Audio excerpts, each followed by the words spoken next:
You're watching KMNH, Kids Making the News Happen. Hi, I'm Omer and this is KMNH, Kids Making the News Happen. It's Wednesday, May 20th. Top of the news is all of this rain. Everyone's talking about the weather. Backyards and basements are flooded, gardens are saturated, and everything seems to be soaking wet. So let's go first to Larkin for a weather update.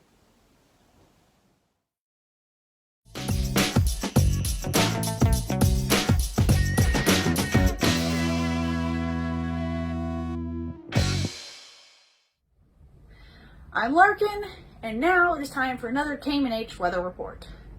Well, we aren't out of the woods quite yet. It looks like we could get another shower this evening, and there's a 60% chance for rain overnight. We have a 50% chance of rain tomorrow, but then it finally starts to clear up a bit on Friday. Temperatures will be warm on Saturday and Sunday. Sunday, it'll be partly cloudy with a high of 85, so make your weekend plans now. Don't miss this chance of sunshine because rain is back again next weekend. I'm Larkin, and this has been your KMNH weather report.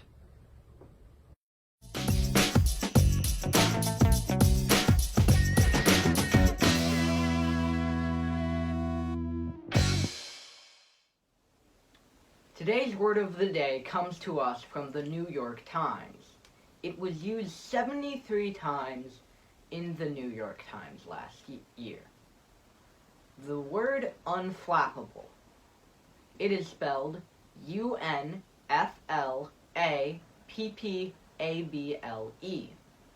It means to show calmness in a crisis. If you are unflappable, it means that you don't worry or get nervous in a time of crisis. You just take a big breath and relax. You're calm, cool, and collected. You can just take things slow, and everything is smooth. I'm Thaddeus, and I must admit, I'm unflappable. I'm always cool, calm, and collected. I even have people stop me on the street and say, "Thaddeus, how are you so unflappable?" That's right, Omer. The word of today is unflappable. But what people don't know is that I'm calm all the time. Like when I'm taking a school test, I'm cool, no worries at all. Think of it. You could be as unflappable as me. With my 4-step secret to being calm, cool, and collected, you could just be like me, Thaddeus. Stay tuned because I'm going to share my secret with you. It's my Thaddeus Unflappable plan to get you back on track to be a much more calmer, cooler you. It's a 4-step of things I like to do to relax. I like to listen to music. I like to read a book. And I like to play video games. Also, I like to meditate. My secret is that if you do all of these things at the same time, you'll be extremely stressed out. And the rest of your day won't be as stressful. We know money can't buy love or friendship, but it would mean the world to us if you became Appen's BFF. BFF, of course, stands for Best Friend Forever, but here at Appen, it also means a little something else. Business, family, and friends. All you need to do to become a BFF supporter is make a small donation. Just go to happening.org and click on the donate link. We thank all past, present, and future BFF donators. Special thanks to the Lucan family for supporting today's broadcast. We are honored to have comics journalist and editorial cartoonist Kevin Necessary on KMNH today. You've seen his work on WCPO, The Inquirer, books, posters, and more. Kevin, thank you for being on KMNH. Hey Larkin, thanks for having me. How did you first get started in illustration? I took kind of a different route. I am a self-taught artist, but I actually went to journalism school instead of art school. And I always wanted to be creating drawings and cartoons for newspapers. I was lucky to grow up in Cincinnati, where I was just a big fan of Jim Borgman, who used to be the editorial cartoonist of the Cincinnati Enquirer. And, I wanted to be, really wanted just to be like him. I used to even sneak up into his office when I was a kid and just wait around for him and talk with him and send him letters. And, at first it was just because I really liked the way he drew things. I just liked his art style. But after that, I really got into understanding what he was drawing and what he was trying to say as an editorial cartoonist and making comments about our news and about what's happening in the world. And that set me down a path. And I was already drawing. I was good enough to draw, stuff. But, I wanted to learn how to draw editorial cartoons. And so I just went into journalism school. But from there, I started doing illustrations for the newspapers I worked for. And eventually, just by continuing to draw and try to teach myself how to be better and better, I got more and more jobs. What was your very first professional illustration? My first professional illustration, I think, was probably for the Cincinnati Enquirer. I was an intern there in 2000, and I was a copy editor, so I was checking over people's stories, making sure that they were correct, and I was designing newspaper pages as a graphic designer.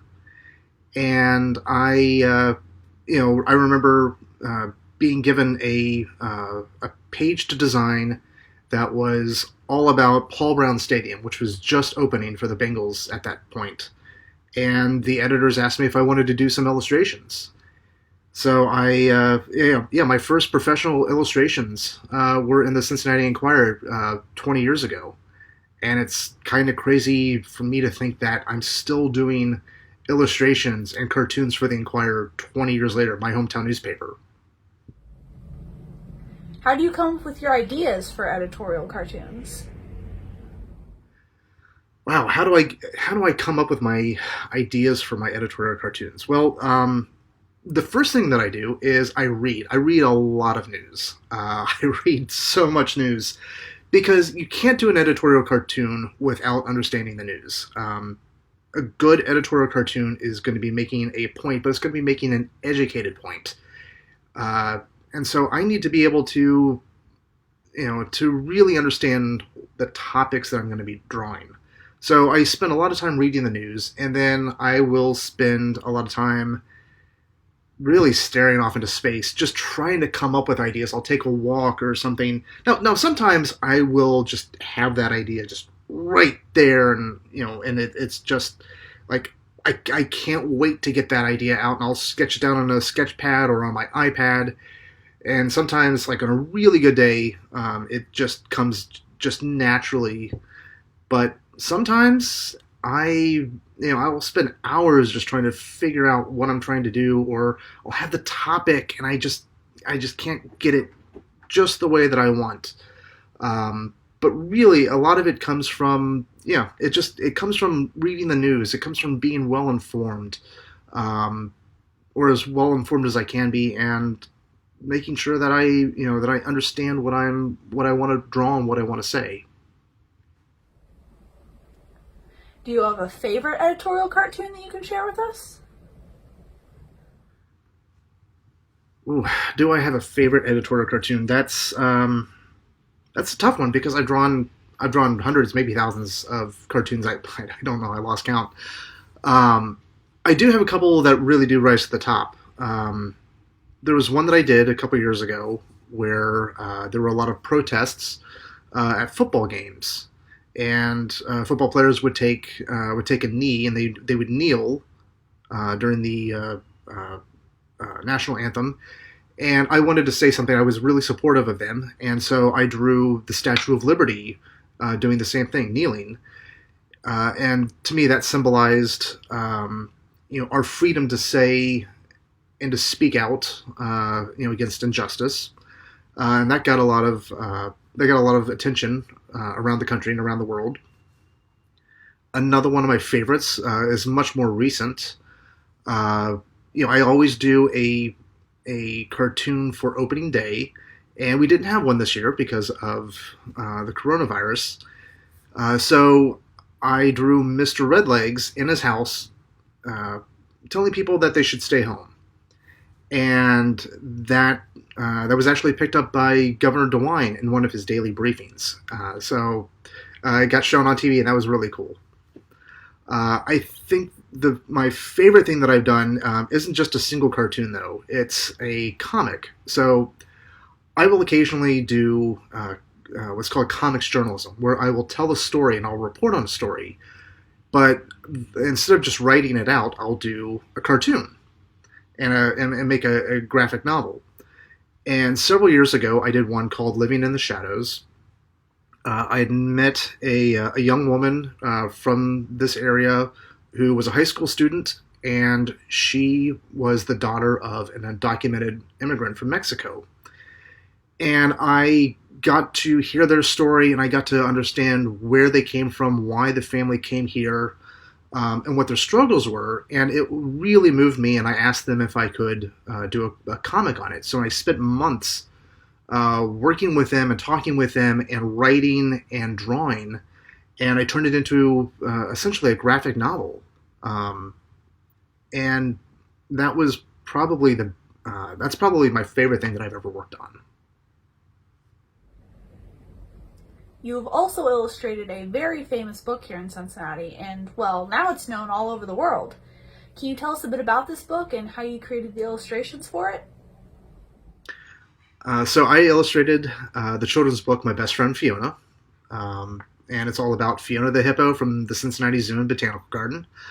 A couple years ago, very shortly after Fiona was born, WCPO, which is where I was working at the time, wanted to do a kid's book, and they asked Lucy May, who's a very good friend of mine, and she's a reporter at WCPO, to write a book about how Fiona was born, and they asked me to illustrate it.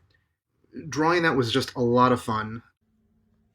So most children's books take several months to do. I had 35 days to do it entirely. So it was just a marathon to try to get that done. Lucy wrote the story, and we would talk about how she thought the story might be illustrated, and I would do little sketches. But eventually, I just had to dive right in because we had such a short deadline. And I did a lot of sketches in my sketchbook, and then I really did all the illustrations on my iPad, and I did digital paintings, and that was just a way to really speed things up. But it was a lot of fun, and I really want to do another kids book again. We are honored to have you here as a neighbor in Northside. Why did you decide to live and work here in the first place? So I moved to Northside in 2017, and I'm so happy I did. I would come to this neighborhood before I moved, and I just absolutely loved it. It's just such a fun neighborhood. There's such a great sense of community here. The people appreciate the arts. People are quirky and fun, and I just love the vibe. And people are nice, and people are neighborly to each other and kind to each other. And there's just so much creativity here. Just walk around right now and see all the scare coronas. It's really cool. And so I wanted to be a part of that neighborhood. And I am so happy that I am. I'm really proud to be a Northsider. And I can't imagine living anywhere else right now. Any advice you can give a young artist who'd like to follow in your footsteps? The best advice I can give to a young artist like in right now is just to draw. That's really the only way you can get better at being an artist. Put stuff out, whether it's on social media or just showing your friends, getting comfortable, showing people your work. If you want to be an artist or an illustrator who's going to be working in this professionally. Study as much as you can. learn how to draw people, how to draw faces, how to draw backgrounds, perspective. I've been doing this professionally for a long time, and I still study. I still buy new art books and look at tutorials, and I'm constantly learning. And that's the best thing that I can say. You're never going to get to the point where you're going to be perfect. You're always going to be learning. If you feel like you get to that point where you think what you've done is perfect, you're never going to grow. So that's the best advice I can give. Well, Kevin, thank you so much for being on KMNH and sharing your talents with us. Well, I really appreciate you having me on, Larkin, and I hope you stay safe and healthy, and we'll talk to you soon. Thanks for tuning in to KMNH, Kids Making the News Happen. I hope that you've enjoyed this broadcast, and I hope that you will tune in again tomorrow for more KMNH.